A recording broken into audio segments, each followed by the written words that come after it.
దేశవ్యాప్త సమ్మెలో భాగంగా సింగరేణిలోనూ సమ్మె విజయవంతమైంది. గుర్తింపు కార్మిక సంఘాలన్నీ ఇవాల్టి బంద్కు పూర్తి మద్దతిచ్చాయి.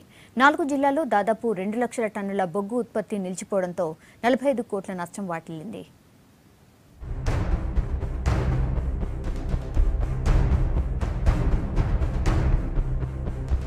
సింగరేణి కార్మికుల సమ్మెతో 4 జిల్లాల్లో బొగ్గు ఉత్పత్తి నిలిచిపోయింది. సింగరేణి గనులున్న 11 ఏరియాల్లోని 32 అండర్ గ్రౌండ్ మైన్స్ తో పాటు 15 ఓపెన్ కాస్టుల్లోనూ బంద్ కొనసాగింది. కార్మికులెవరూ డ్యూటీలకు రాకపోవడంతో బొగ్గు ఉత్పత్తిపై తీవ్ర ప్రభావం పడింది. గనులన్నీ ఖాళీగా కనిపించాయి. సింగరేణి ఆఫీసులు కూడా అధికారులు లేక బోసిపోయాయి. కార్పొరేట్ శక్తులకు కొమ్ము కాసేందుకే కార్మిక చట్టాలను కేంద్రం సవరించాలని చూస్తోందని యూనియన్ నాయకులు ఆరోపిస్తున్నారు. కార్మిక వర్గం రెక్కలు ఆడకపోతే ఇవాళ దేశ ప్రగతి రథచక్రమే ఆగిపోయేటువంటి ప్రమాదం ఉన్నటువంటి నేపథ్యంలో ఇవాళ మా శక్తిని చాటినాం. ఇవాళ కార్మిక చట్టాల సవరణ పేరు మీద కార్పొరేట్ శక్తులకు ఇవాళ కార్మిక వర్గ హక్కుల్ని తాకట్టు పెట్టేటువంటి ప్రయత్నం చేస్తున్నారు. ఆదిలాబాద్ జిల్లాలోని మందమర్రి, రామకృష్ణాపూర్, కాశీపేట ఏరియా గనుల్లో కార్మికులు స్వచ్ఛందంగా సమ్మెలో పాల్గొన్నారు.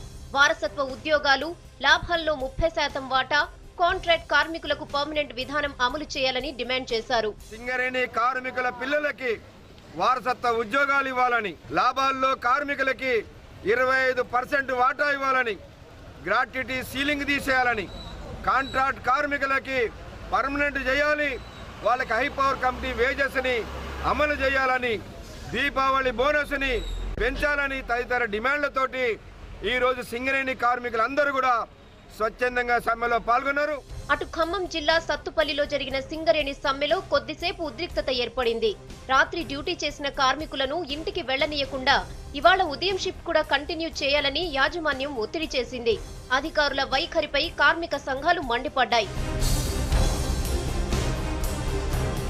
హై పవర్ కమిటీ ఇచ్చిన కనీస వేతనం కూడా అమలు చేయలేని పరిస్థితిలో ఇలా ఉన్నది. అట్లే కాకుండా ఇవాళ ప్రశాంతంగా జేవీఆర్ వచ్చి ప్రశాంతంగా బంద్ జరుగుతున్న సందర్భంలో మేనేజ్మెంట్ ఇలా నిర్బంధంగా ఉంచి కొంతమంది వర్కర్లతోటి వర్క్ చేయించడం మంచి పద్ధతి కాదు. జిల్లాలోని మణుగూరు గనుల్లో జరిగిన సమ్మెలో అన్ని యూనియన్లు పాల్గొన్నాయి. బొగ్గు లిఫ్ట్ చేసే ట్రక్కులు ఎక్కడికక్కడే నిలిచిపోయాయి. ఇల్లందు ఓపెన్ కాస్ట్ లోనూ బొగ్గు ఉత్పత్తి ఆగిపోయింది.